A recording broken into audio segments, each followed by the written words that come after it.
Queiram assentar-se, queridos irmãos e irmãs. Eu sou o Padre Luiz Fernando, estou aqui, tenho amizade com o Padre Leonor.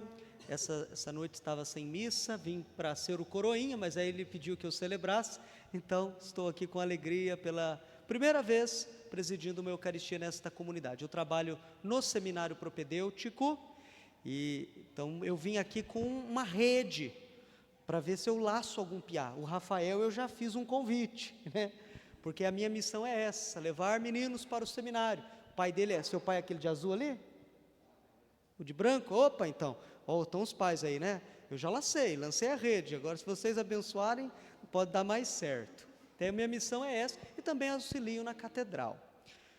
Meus irmãos, vamos ao que interessa. Só me quis me apresentar, porque eu vi que alguns assim, cochicharam, você conhece esse padre? A pessoa diz, eu não, né? Eu faço leitura labial.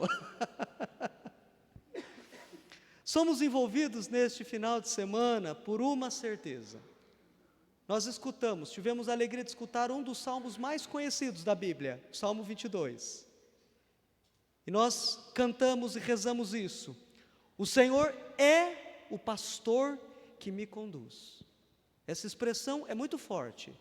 E se paramos para pensar no alcance desta palavra, o nosso coração se enche de segurança. A vida conduzida por Deus é uma vida, uma vereda, é um caminho de esforço e de realização.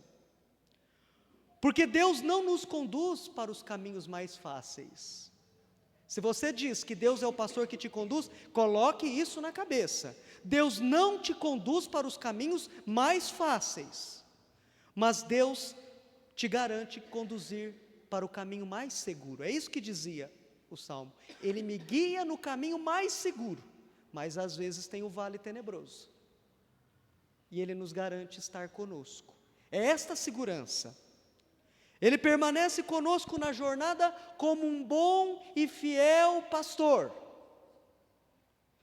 Se temos este pastor na nossa vida, nada nos falta. Por isso, dizia Santa Teresa d'Ávila, Santa Teresa diz, nada te perturbe, nada te espante, tudo passa. As coisas boas e as coisas ruins passam nesse mundo. Só Deus não muda. A paciência tudo alcança, e a quem Deus tem, nada lhe falta, só Deus basta. É isso que diz Santa Teresa d'Ávila.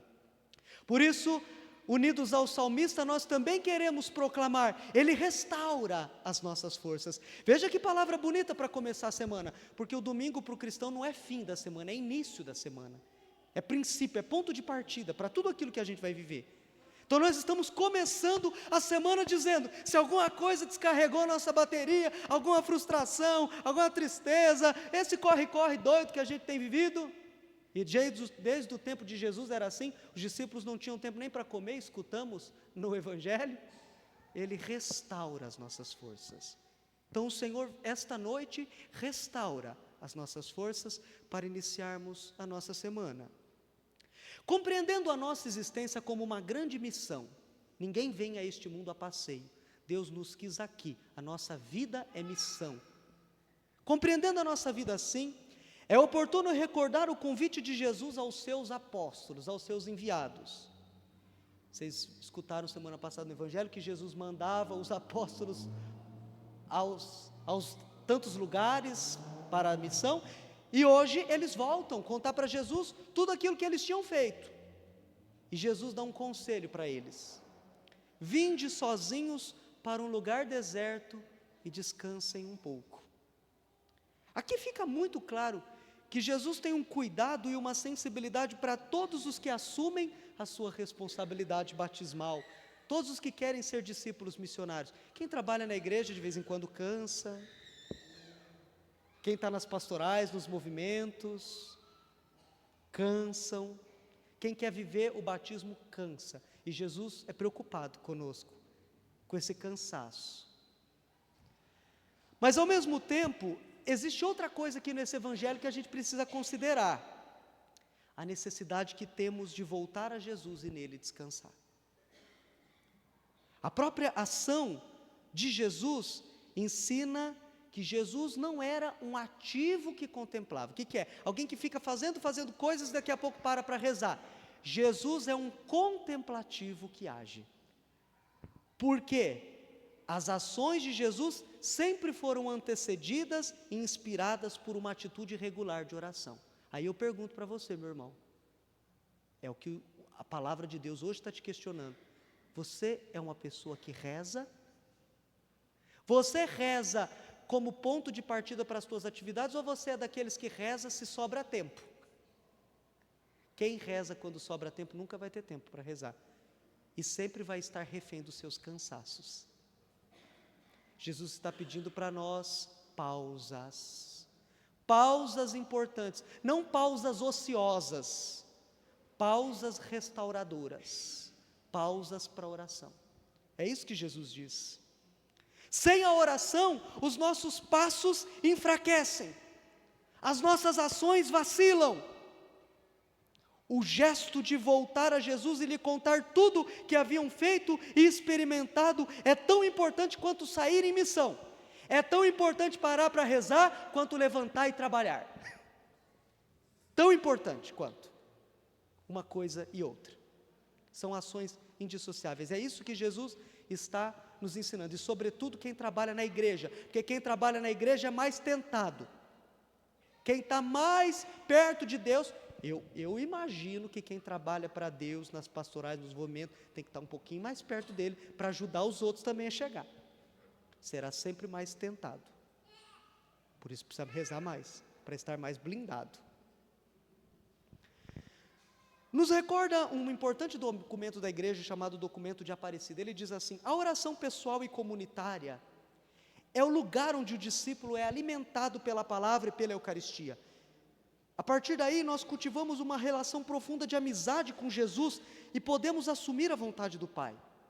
A oração, ela nos tira de uma ilusão de autossuficiência, que a gente pode viver sozinho, fazendo as coisas sem Deus o tempo todo. E também nos coloca diante do primado da graça, porque se a gente reza, nós vamos percebendo que Deus caminha à nossa frente, Deus vai abrindo os caminhos, Deus vai iluminando os nossos projetos e as nossas ações. A oração nos livra de ações incrédulas e estéreis, pois um risco que se corre, pouco a pouco, é de sermos convencidos pelo pensamento intrusivo de que tudo aquilo que a gente faz é em vão e é banal. Quem já não experimentou isso na vida? Parece que as coisas perdem o gosto. Parece que eu estou remando e não saio do lugar. A oração nos ajuda a não sermos convencidos por esse pensamento intrusivo que vem para atrapalhar a nossa missão neste mundo. Chama-nos também a atenção a leitura de hoje, a atitude da compaixão de Deus. Já lá na primeira leitura de Jeremias, vocês escutaram que bela leitura que hoje está diante de nós. Deus se condói, vê o seu povo esquecido, abandonado, enganado pelas autoridades da época, que eram os sacerdotes e os reis, autoridades políticas e religiosas. E Deus sofre com um povo que é esquecido. Esse contexto do profeta, onde faltava lideranças sérias e comprometidas, pode ser o contexto que a gente vê hoje. Hoje também não faltam lideranças comprometidas sérias. Esse ano é ano político. Gente, é tão difícil a gente acreditar que esse povo de fato nos leva a sério. Como no tempo do profeta e também como no tempo de Jesus, parece que falta referenciais. Em quem vamos nos apoiar? Em quem vamos confiar? Vocês não sentem, não experimentam esse sentimento às vezes? Fazendo uma leitura da realidade? É difícil hoje encontrar pessoas que estejam dispostos a olhar para a contínua multidão que caminha na história como ovelhas que não têm pastor. E o Evangelho diz que Jesus sentiu uma compaixão por essas ovelhas que não têm pastor. E o termo grego do texto original usa uma expressão que é como se fosse uma mãe que de dentro sente, um sentimento maternal de Deus, que sofre pelo seu povo. Veja como Deus se interessa por nós. Ou seja, Jesus percebe o que hoje também é possível notar: há tantas pessoas descuidadas em suas necessidades materiais, espirituais e psíquicas. Há tantas pessoas assim. Deus promete um pastor, e essa profecia se cumprirá. Jesus é este pastor, mas além disso, Deus diz que, além dele dar pastor, um pastor bom, um pastor fiel, que não oferece só um pouco do seu tempo, se oferece totalmente, por isso vai para a cruz por nós. Ele vai suscitar pastores. Jesus não quer ser o único pastor. A história da salvação continua, ela não termina com Jesus, e por isso, com Jesus, nós aprendemos a praticar as bem-aventuranças do reino, o estilo da vida do próprio Jesus, o seu amor, a sua obediência ao Pai, a sua compaixão entranhável diante da dor humana, a sua proximidade com os pobres, os pequenos, a sua fidelidade à missão. Como isso falta, o amor serviçal, a doação de vida, tudo isso Jesus fez para nos ensinar, para suscitar que nós também sejamos com Ele pastores. Essas atitudes e sentimentos devem pouco a pouco ir crescendo no nosso coração, a partir de uma experiência madura de fé. E nisso também existe uma dificuldade atual. Por quê? Embora existam hoje muitas pessoas de crença, faltam muitas pessoas com uma experiência de fé verdadeira. Muita. E a nossa religião não é só uma religião de culto, é uma religião de ética. E já dizia um documento da Igreja Gaudium et Spes, o grande drama do mundo hoje é o divórcio entre a fé e a vida. Porque nem sempre a gente leva para a realidade cotidiana o que a gente reza e o que a gente coloca no altar. Então hoje nós somos desafiados a ligar a nossa fé ao nosso jeito de viver.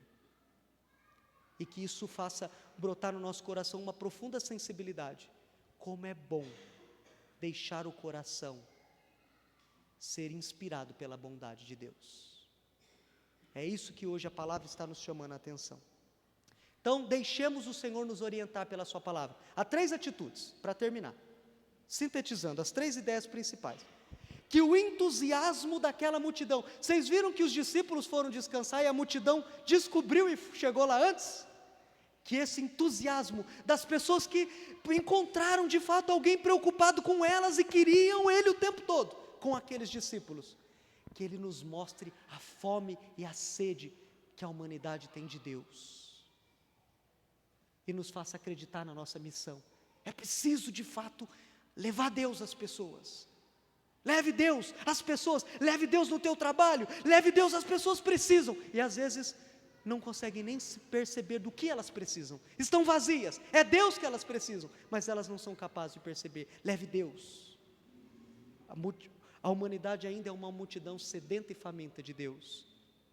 Depois, que a unificação do rebanho, Deus diz lá na primeira leitura que Ele vai unir o seu rebanho que foi disperso. Que isso de fato, essa vontade de Deus nos faça querer viver a fraternidade, pois dizia São Paulo, Cristo é a nossa paz, do que era dividido Ele faz uma unidade, sejamos mais unidos entre nós. É o que Deus quer, é o que Deus pede, sejamos mais unidos. E por fim, que a profecia, suscitarei pastores que apacentarão o meu povo, nos comprometa de fato a sermos colaboradores de Deus. Nossa vida é missão, Ele está conosco, mas nós não podemos ficar de braços cruzados. Amém.